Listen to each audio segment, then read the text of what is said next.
எசேக்கியேல் 7ஆம் அதிகாரம் 20ஆம் வசனம். அவருடைய சிங்காரத்தின் மகிமையை அகந்தைக்கென்று வைத்து அதிலே அருவருக்கப்படத்தக்கதும் சீ என்று இகழப்படத்தக்கதுமான காரியங்களின் விக்கிரகங்களை உண்டு பண்ணினார்கள். ஆகையால் நான் அவைகளை அவர்களுக்கு வேண்டா வெறுப்பாக்கி அவருடைய சிங்காரத்தின் மகிமை, தேவனுடைய சிங்காரத்தின் மகிமை, சிங்காரம்னா அழகு, ஆண்டவருடைய அழகினுடைய மகிமை, ஆண்டவருடைய அழகு. அழகு என்பதற்கு பல இலக்கணங்கள் உண்டு. ஒருத்தருக்கு அழகா இருக்கிறவருக்கு, ஒருத்தர் கண்ணுக்கு அழகா இருக்கிறவர் இன்னொருத்தர் கண்ணுக்கு அழகா இருக்க மாட்டார். ஒவ்வொரு நாட்டிலும் அழகுக்கு, சீனா போன்ற நாடுகளிலே, கிழக்கு நாடுகளிலே அழகுக்கு வேறு கண்ணோட்டம் உண்டு. ஆப்பிரிக்காவிலே அழகுக்கு வேறு கண்ணோட்டம் உண்டு.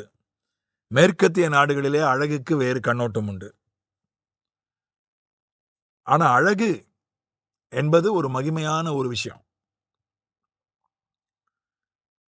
அவருடைய அழகின் மகிமையை பற்றி சொல்லப்பட்டிருக்கிறது. ஆண்டவருடைய அழக அவருடைய படைப்புகள்ல நம்ம பார்க்கலாம், இயற்கையில பார்க்கலாம். மலர்களிலே, மரம் செடி கொடிகள்ல, பறவைகள்ல அவருடைய அழகை நம்ம பார்க்க முடியும். அவருடைய அழகின் மகிமை என்று சொல்லப்பட்டிருக்கிறது. அவர் தம்முடைய அழகை நமக்கு கட்டளையிடுகிறார். அதுதான் அக அழகு அப்படின்னு சொல்றாங்க. இன்னர் பியூட்டி, உள்ளான அழகு. ராஜகுமாரத்தி உள்ளான அழகுள்ளவள் என்று நம்ம படிக்கிறோம். வெளியில இருக்கிற அழகு, அது அழகு இருந்தா கூட 40 வயசுக்கு மேல அழகோடு இருக்கிறவங்க ரொம்ப குறைவு தான். நான் சொல்றது புறம்பான அழக சொல்றேன். எல்லாமே தோற்றம், முகம், உருவம் எல்லாமே அழகை இழந்துருது 40 வயசுக்கு மேல. அப்புறம் மேக்கப் போட்டு டை அடிச்சு பற்களை, பொய்யான பற்களை கட்டி அதை கொஞ்சம் ஈடு கட்டுறாங்க. மற்றபடி அந்த உருவத்தை பராமரிக்கிறதுக்காக சிலர் பட்னி கிடக்கிறாங்க. நான் இன்றைக்கு செய்தித்தாளில் பார்த்தேன், ஒருவர் 1 மணி நேரம், ஒரு இளைஞர் தான், ஒரு 30 வயசு தான் அவருக்கு. அவர் பல ஆண் அழகன் போட்டிகளில் பங்கெடுத்து வெற்றி பெற்றவர். இன்னொரு ஆண் அழகன் போட்டிக்காக ஆயத்தமாகிறார். 1 மணி நேரம் உடற்பயிற்சி செய்துவிட்டு நான் நீராவி குளியல் குளிக்க போறேன்னு போயிருக்கிறார். போனவர் திரும்பி வரல. குளியல் அறையை உடைத்து கொண்டு உள்ள போயிருக்கிறாங்க. உள்ள போன மூக்கிலையும் காதலையும் இரத்தம் வடிந்த நிலையில இறந்து கிடந்திருக்கிறார். தன்னுடைய உடலை அழகுள்ளதான் மாற்ற வேண்டும் என்பதற்காக அவ்வளவு வருத்துகிறார்கள். ஆனா வேதத்துல சொல்லப்பட்டிருக்கிறது நமக்கு நன்றாக தெரிந்த வசனம். 61ஆம் அதிகாரம் ஏசாயாவில் சொல்லப்பட்டிருக்கிறது. சாம்பலுக்கு பதிலாக சிங்காரத்தையும், துயரத்துக்கு பதிலாக ஆனந்த தைலத்தையும், ஒடுங்கின ஆவிக்கு பதிலாக துதியின் உடையையும் கொடுக்கவும் அவர் என்னை அனுப்பினார். இங்கே சொல்லப்பட்டிருப்பது ஆனந்த தைலம். ஆனந்த தைலம் என்ற தைலம்னா வாசனை திரவியம். சந்தோஷம் நமக்குள்ள இருந்தா அது மற்றவங்களுக்கும் தெரியும். நம்ம சந்தோஷமா இருந்தா அது ரகசியமா சந்தோஷமா இருக்க முடியாது. நம்ம சந்தோஷமா இருந்தா மற்றவங்களுக்கு தெரிஞ்சிடும். ஒரு முன்னாள் நடிகையை கைது பண்ண போயிருக்காங்க. அவ வாயில வந்ததெல்லாம் பேசிட்டா, அதனால அது பிரச்சனை ஆயிடுச்சு, வழக்காயிடுச்சு. அவளை கைது பண்ண போயிருக்கிறாங்க. அவள் ஒரு இடத்துல போய் ஒளிந்து கொண்டாள். அதுக்கப்புறம் அவளை தேட போயிருக்காங்க. அவள் கட்டிலுக்கு அடியில் ஒளிந்து இருந்திருக்கிறா ஒரு பண்ணை வீட்டில். அதை எப்படி கண்டுபிடிச்சாங்கன்னா, அந்த நடிகை போட்டிருந்த வாசனை தைலம், சென்ட்டு கமகமான்னு வாசனை அடிச்சிருக்கு. ஆளையே காணும், ஆனால் இவ்வளோ வாசனை அடிக்குதுன்னு சொல்லி கட்டில் கடியில் பார்த்துருக்காங்க. அங்கே ஒளிந்து இருந்திருக்கிறாள். கைது பண்ணி கொண்டாந்து கோர்ட்டில் நிறுத்திட்டாங்க. ஆக இந்த சென்ட் இருக்கு பாருங்க, வாசனை தைலம் நம்ம எங்கே ஒளிஞ்சிருந்தாலும் காட்டி கொடுத்துரும். ஆனந்த தைலமும் அப்படிதான். சந்தோஷமும் அப்படிதான்.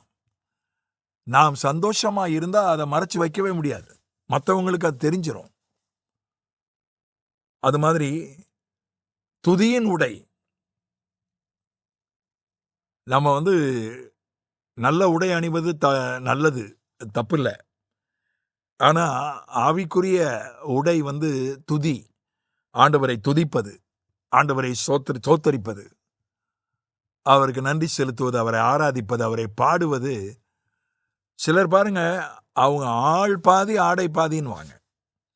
ஆள் சுமாராக இருப்பாங்க, ஆனால் ஆடை அவங்கள அப்படியே தூக்கி காட்டும். அவங்க எல்லார் கவனத்தையும் ஈர்ப்பாங்க. அவ்வளோ அழகா ட்ரெஸ் சென்ஸ், அவ்வளோ அழகான ட்ரெஸ் சென்ஸ் அவங்களுக்கு இருக்கும். ஆள் சுமாராக இருந்தாலும் அந்த ஆடை நன்றாக அணிந்து தன்னை நேர்த்தியாக காட்டிக்கொள்வார்கள்.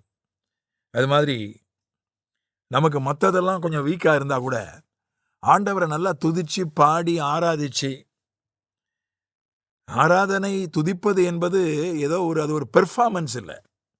இப்போ வர அது ஒரு ஷோ ஆயிடுச்சு.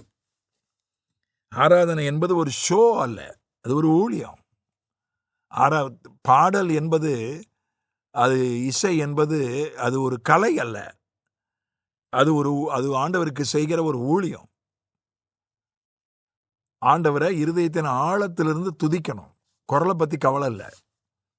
ஆண்டவரை துதிக்கணும், பாடணும். அது இருதயத்தின் உள்ளத்தின் ஆழத்திலிருந்து வரணும். வந்தாதான் துதி. இல்லைன்னா அது கலை, இல்லைன்னா அது ஷோ நிற்காது பாருங்க.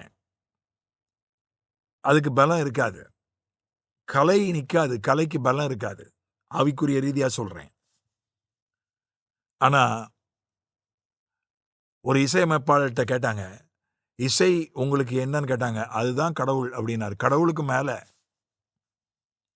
அதுதான் என் உயிர், என் மூச்சு, என் வாழ்க்கை இசைன்னு சொன்னார். அவர் ஒரு பெரிய இசை மேதை, அவருடைய இசை உண்மையில மயக்கம். கேட்டால் எனக்கே கூட மயக்கம் வரும். அப்படிப்பட்ட இசை தான். ஆனால் அது அல்ல துதியின் உடை என்பது. அது அல்ல. 10 மில்லியன் வியூஸ் வந்துடுச்சு, அதனால் அது துதின்னு சொல்ல முடியாது. துதி என்பது அது உள்ளத்தின் ஆழத்திலிருந்து வரணும். ஆண்டவரை கருத்தோட துதிக்கணும், ஆவியோட துதிக்கணும். அதுதான் நமக்கு அழகு. அந்த அழகைத்தான் அவர் நமக்கு தருகிறார். துதி என்கிற அழகு, மகிழ்ச்சி என்கிற அழகு, ஆவிக்குரிய உள்ளான அழகை, குணங்கள் என்கிற அழகை நமக்கு தருகிறார். பெற்றுக்கொள்வோம். ஆமென்.